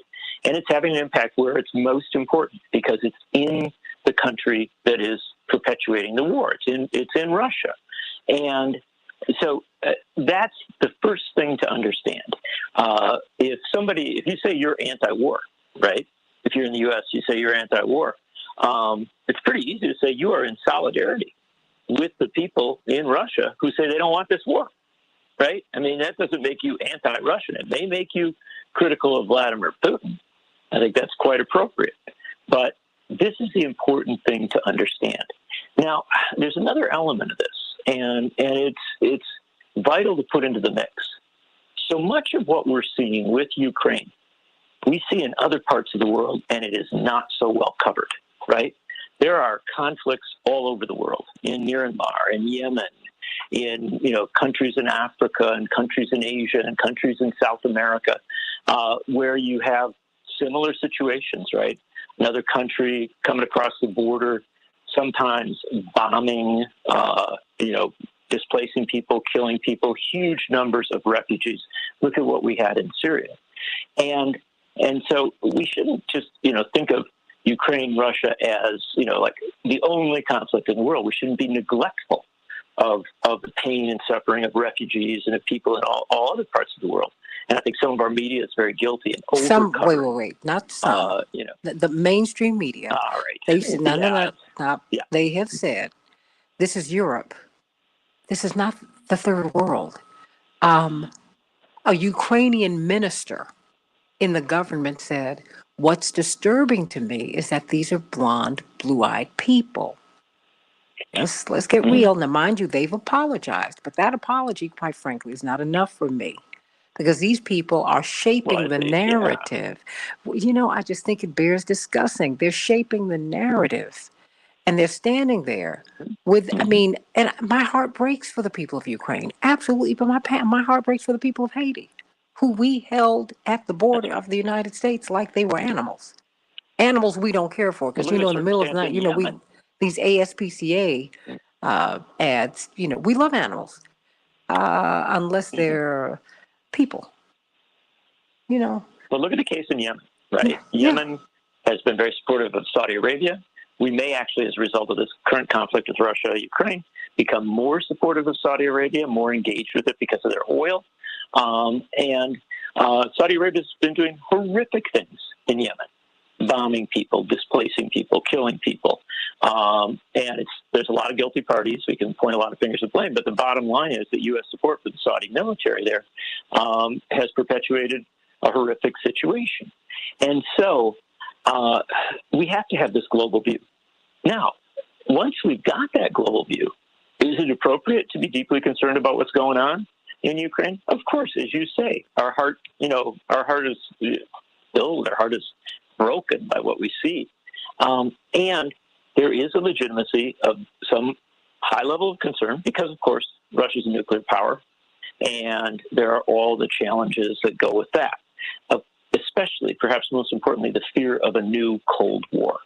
And a new Cold War is one that's going to come right back here at home and see us spending down our domestic budget to fund militarism, right? To move more money to the Pentagon than it already has. So there's a lot in play here. And what I would bring it all back to is the absolute importance of these anti-war movements. I'm in Reykjavik, Iceland. Yesterday, my daughter's here with me, and we were both working and doing stuff.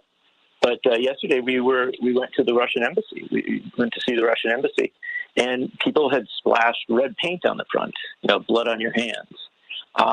And so there's a lot of passion about all this. A lot of energy is regarding it.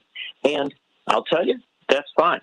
That's good, because that does cause, one hopes, Vladimir Putin to think differently, right? To recognize that what he's doing is isolating him. But far more important than what happens here in, a particular European city or an American city is the courageous activism of anti-war activists on the ground in Russia. And remember, Russia is a huge country.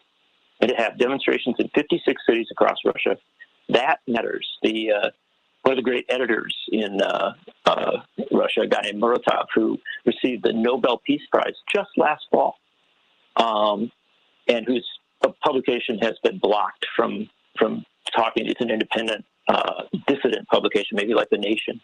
It's been blocked from reporting on these anti-war demonstrations. It's threatened. Some of its reporters have been arrested.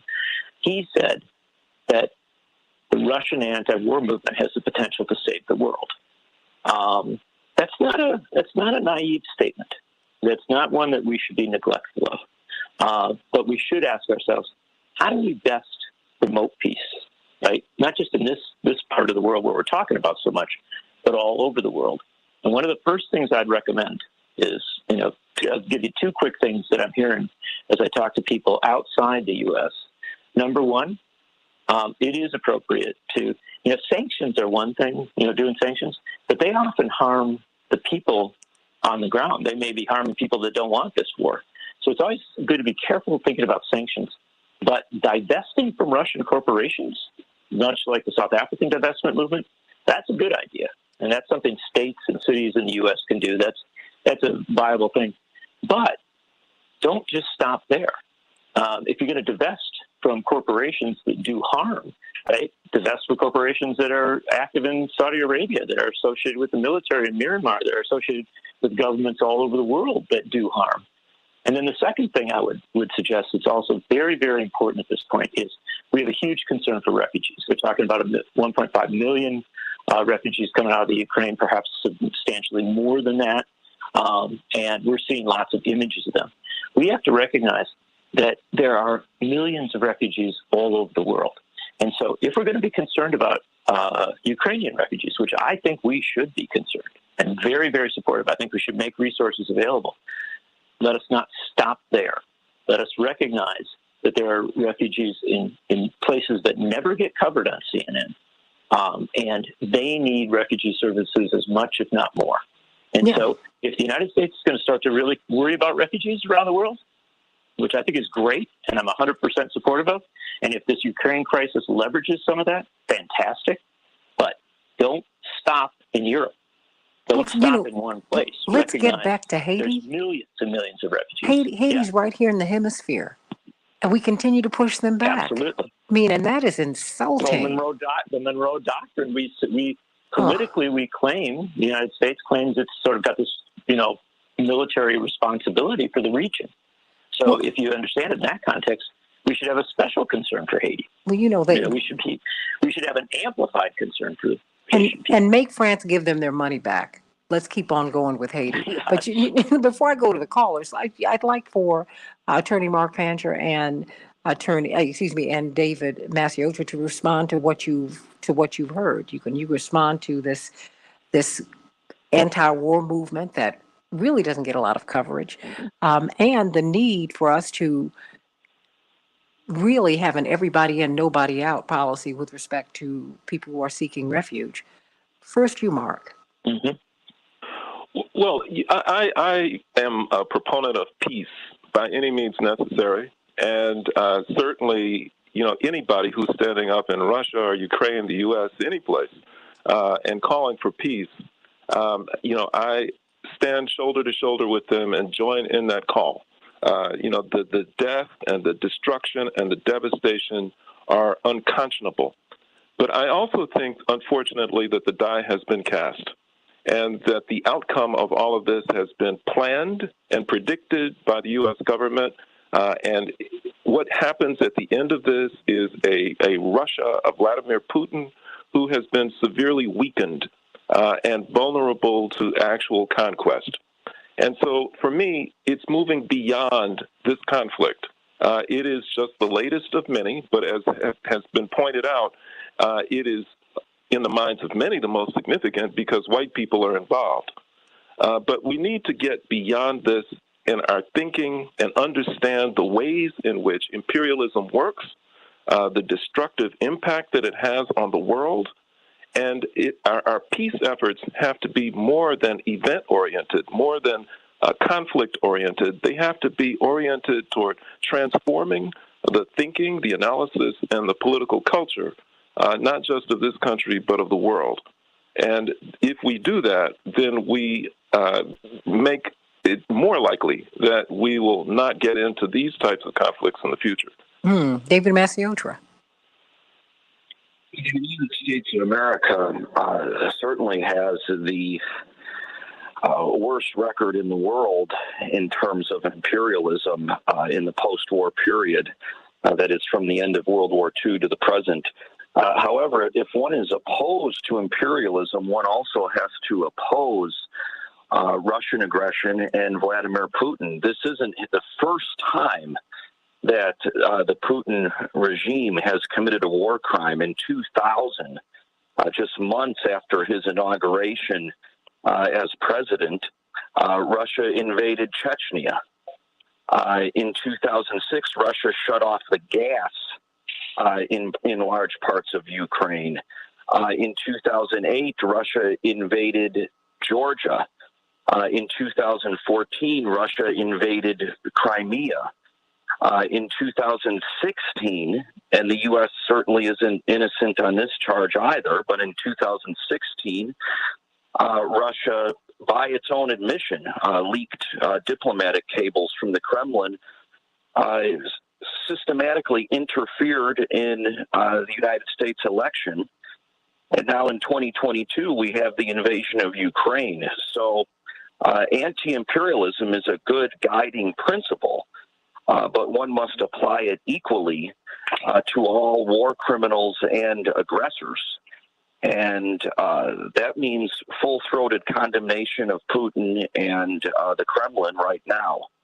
That's true. And of ourselves as we engage in such behaviors. Let me bring up Robert from Wisconsin. He has a question for you, John Nichols. Robert, how you doing? Surely. Good morning. It's a long time no talk. Quick question. I think this is more than about race. I think this has to do with, the United States asked Ukraine to give up its nuclear arsenal in 1994. And under that, them and NATO had assurances that they were going to protect Ukraine from Russian aggression. I look at this and I see this is the credibility of the United States and NATO on the line. If we look at the last 5 to 7 years, we have the butchering of the journalists in Saudi Arabia. We have the incident where, we let the Kurds get slaughtered by the Turks, even though they were fighting ISIS. We pull out of the Iran deal. And, now we have this. In my opinion, I think really the credibility and the trustworthiness of the United States and NATO, you can only work diplomacy if people think you're a trustworthy partner. I think that's why Ukraine is so important. What are your thoughts? John. Well, you put a lot on the table there. I think it's really important. And look, here's the core thing to understand. Going into this conflict, there was perhaps an opportunity to avert it. That opportunity to avert it involved an effort to, ideally have Ukraine be a non-aligned country, right? A country that wasn't part of NATO, obviously wasn't part of the Russian bloc, and that was a place where I think there was a gap, and there was something of a failing of negotiations and diplomacy at some level.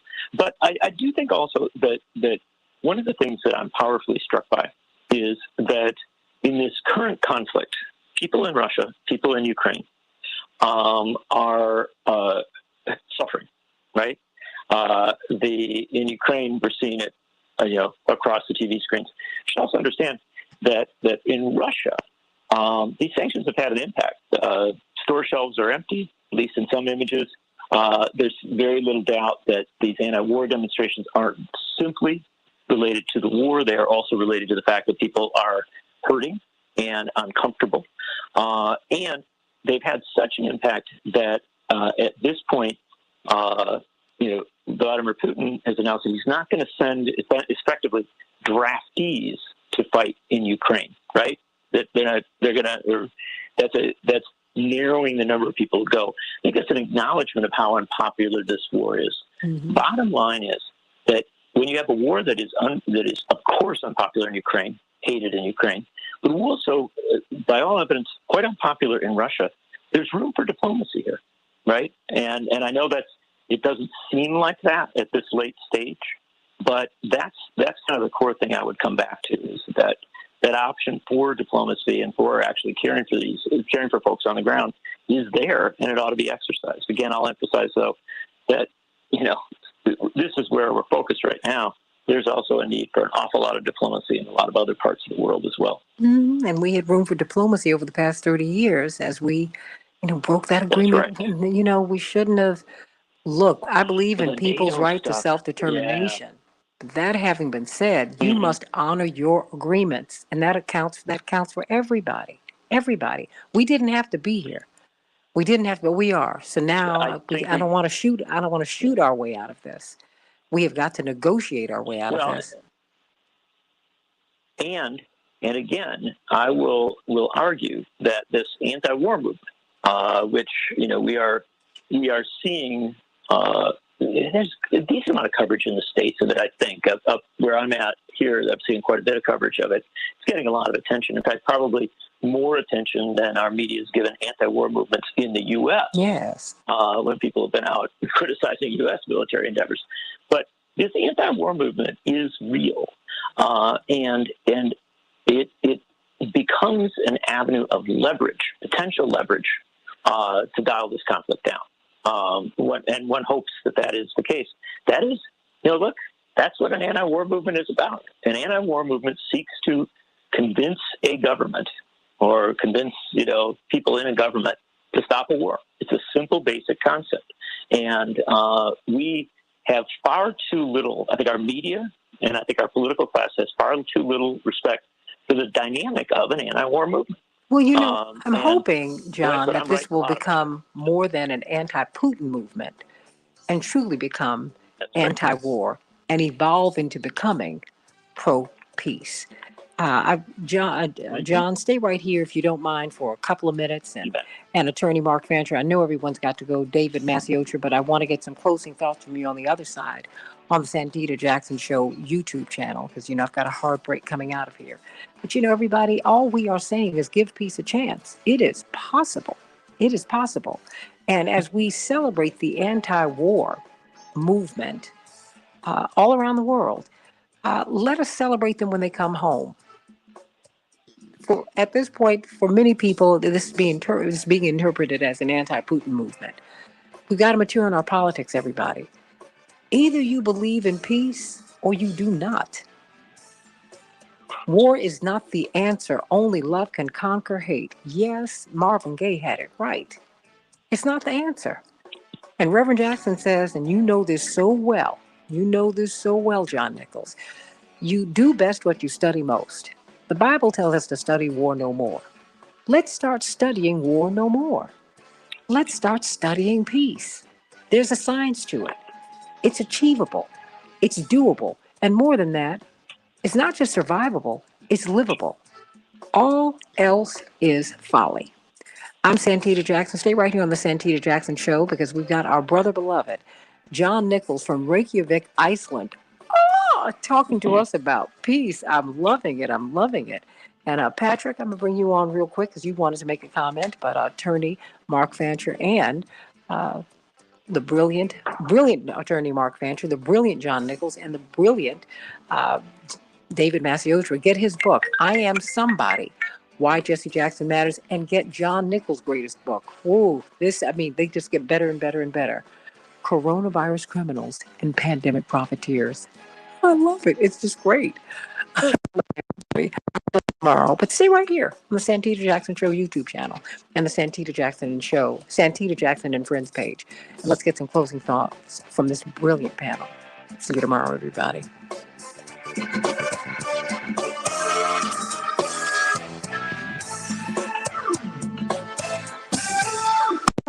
Still have Patrick there? Give him a chance to voice. Yeah, we have Anita and Patrick still on hold. Okay, let me go to Patrick, because I know he is he's going to say something that is very appropriate to this conversation. Okay. Okay, Patrick? Patrick? Yes. Hi, sweetie. Thank you so much for being so patient. You're welcome. Does this mean you able to take my call? Well, yes. Well, this is you, and you've got John Nichols here. You've got Attorney Mark Fancher here. And I hear you driving, so I want you to be careful, okay? Oh, absolutely. Okay. Yeah, I just wanted to appreciate, I'm totally relieved that this conversation is being had because I believe that the public discourse is being tampered down by the powers that be. And I know at one point we're going to be stepping on each other's toes because there's, you have different shades of Democrat, different shades of Republican, even on the show. I hope that Tom Hartman, he's a good study. He's a historian. I would like to hear him pick up the ball on it and go. I really appreciate your guest getting it out because all I'm hearing is that, mainstream media, it's almost like knee-jerk reaction. I totally agree. I'm against any war. What's happening is horrid, and people should be just as passionate and disgusted about that as how it led up to it, and what we're doing now, and what we'll be doing in the future to get out of that, and any other situation we have around the world that's going on with, I want to say, imperialism. I really don't understand why we have to dump billions of dollars of weapons into a country that really can't handle it anyway. They're just saying, hey, just fend for yourself. I think it's terrible.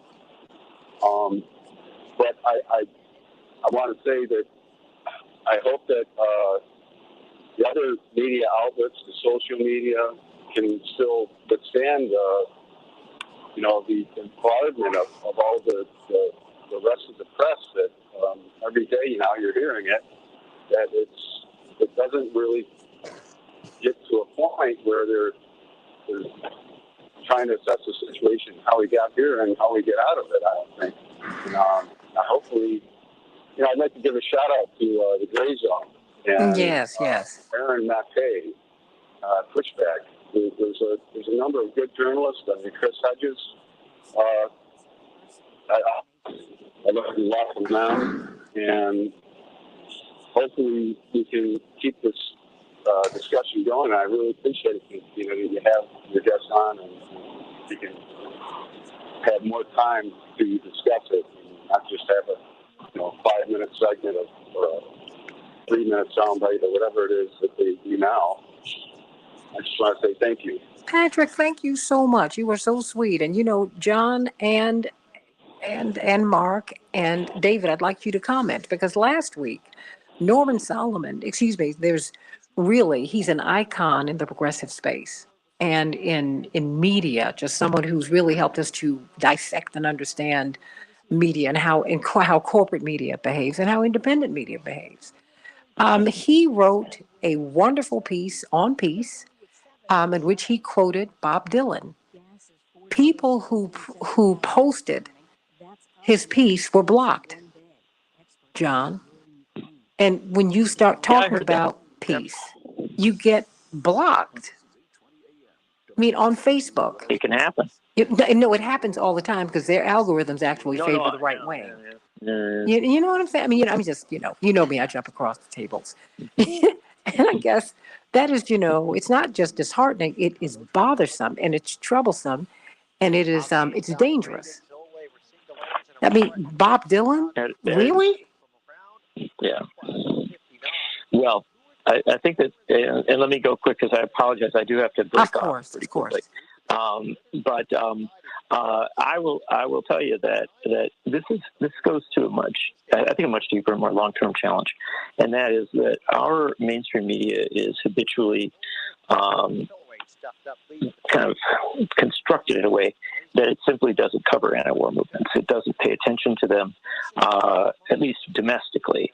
It'll sometimes pay attention to them in other countries, but it won't treat them with the seriousness that it does, other other movements, other challenges to power. And I think that we're going to be stuck with this as long as we have war correspondents, but we don't have peace correspondents. And that's the important thing to understand.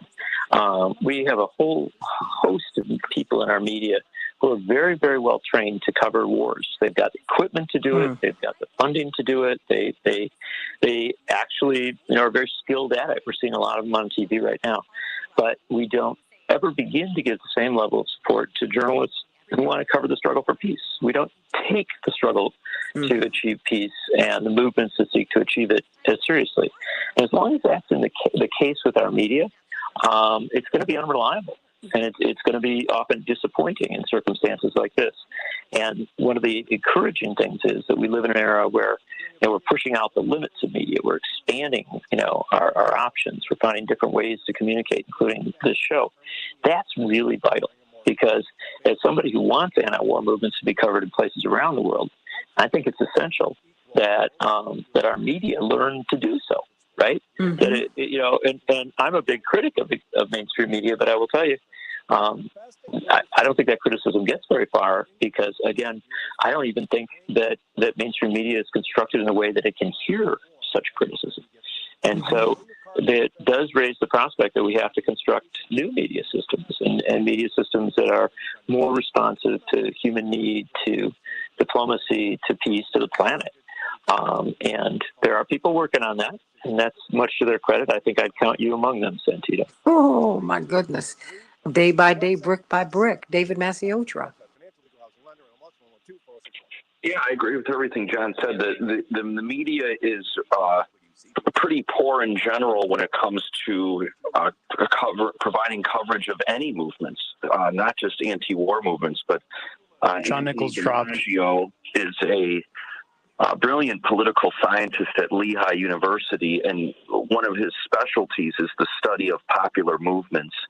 And he finds consistently, whether we're discussing anti-war movements, whether we're discussing anti-racism movements for environmental justice and sustainability, the media just does not pay much attention to everyday citizens on the ground advocating for a better world. There was a slight improvement in some of the coverage of Black Lives Matter during the George Floyd rebellion, probably just because, and DiMaggio argues that it was just the sheer size of it made it impossible to ignore.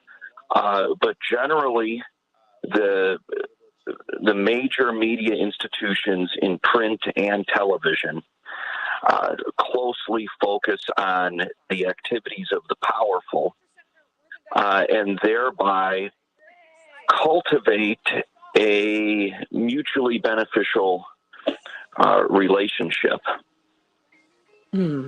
Mark Fancher, your thoughts? Santita, I'm sorry, but I have to. Of course. I have to get ready to teach a class. Thank you so much for having me. You might love to stay around.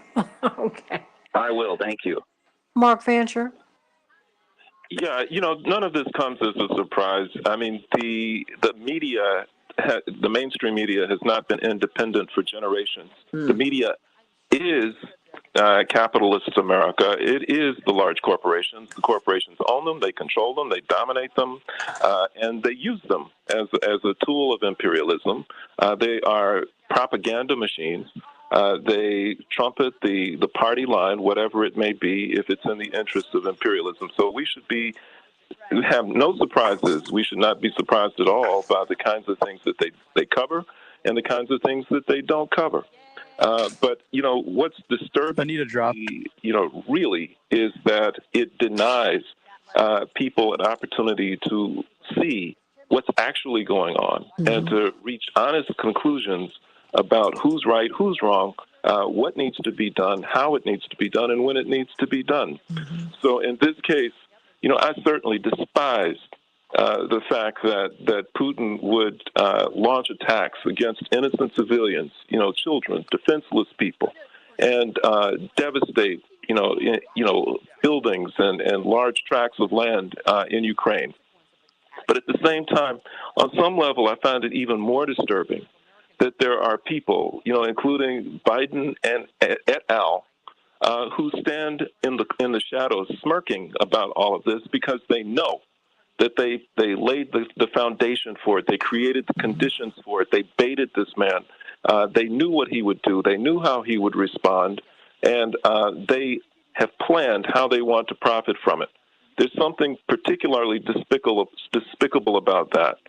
And while the vast number of people in not just this country, but in the world can't see that, and they don't understand that, we know that God sees it. And we know that in the end, there's going to be hell to pay. And I mean that literally. Well, because it's here, and that's why, it's important for us to really have a 360-degree global view of how we got here, what we're looking at here, because it's going to determine, Mark, where we're going. The thing is, we have an anti-Putin movement right now. An anti-war movement, I'm not so sure. And that is where we have to go. A pro-peace movement. That is where we have to go, Mark. Not just be against a guy. That's immature, and it's not moving the needle, Mark, at all. Absolutely true. And I think I'm going to have to join the Exodus. Absolutely, I understand, and I want to thank you for being with me today, and I'm going to have to continue to call you so I can make sure that my letters don't go to spam. How about that? Well, if you do both, I'll be sure to check everything. Well, do you know what? Just check everything and check everything every day, because that's really important. Because I think it's your voice is important, and I think it's just very, very important to hear all of these different perspectives. When I've brought on these different perspectives, the Bryce Greens and the Medea Benjamins and the John Nichols and David Masiotra and Mark Fancher and Dwight McKean, all these people, and Aaron Connolly, all these wonderful people, particularly as we've been talking about this conflict in Ukraine, I've gotten pushback because I'm decidedly pro-peace. That having been said, I've been told I have Russian talking points. I was even told that yesterday that no one would love the conversation that we were having yesterday more than Putin. It was insulting. It was insulting because I'm talking about peace and I'm talking about how we got here. Period. There are no clean hands here. We're dealing with wars between imperial powers, and I'm not an imperialist. I don't think that anyone is superior to anyone. I don't think that anyone has. That my oil is up under Arab sand. I don't think that my oil is up under. Keep on going on and on and on with that. And we have got to change our thinking. You don't have the right to anybody else's stuff, their land, their people, whatever it is. And guess what? Soon we're going to see that, Mark, because God is real. And God levels the playing fields. One of my favorite groups in the world, Heart. They had a song out when I was a child, when we were children. Even it up. Even it up. Even it up. It's going to get evened out, everybody. You get the last word, Mark. Oh, no, I was just going to say, they can name call all they want. They can call me or you or whoever, Russian dupes or whatever they want to call us. But bottom line, we just have to speak the truth. And we know that people who speak the truth get labeled. They call Dr. King a communist. Mm-hmm. They call Jesus Christ himself some type of, subversive. They've called people lots of names, but they were also speaking truth. And you can't do anything better than that. Amen to that. Amen to that. Blessings to you. Sending you much love and many blessings. I can't wait to speak with you again. Everybody, I love you. Like and share, like and share. Oh, thank you, Andre. Like and share this show on YouTube, on the Santita Jackson Show YouTube channel. Like and share, and like and subscribe on the Santita Jackson Show YouTube channel. And please be part of the Santita Jackson and Friends family on Facebook. I am Santita Jackson. I'm going to let you all go so I can get on with the rest of my day. You can get on with the rest of yours, but it's always a blessing. It's a joy to be able to start my day with you so that we can start our day together. I love you, everybody. And Andre, what about this? Our godmother, Andre and I share a godmother. She says, love is as love does. Tell somebody that you love today, that you love them, and mean it. Andre, I think I'm start closing it out like that, so I can always keep Aunt Irene front and center. She was one of the pioneering African Americans and African American women in particular in all of radio. She's one of the 5 or 6 biggest voices ever to come out of Black radio. No, she was queen of gospel radio. Came out of Mobile, Alabama, and was quite a force there, and she's still a force in all of our lives. Love is as love does. Tell somebody you love that you love them and mean it.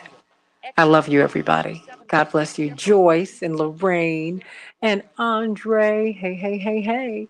Let's keep on going, everybody. Let's keep on growing. I love you.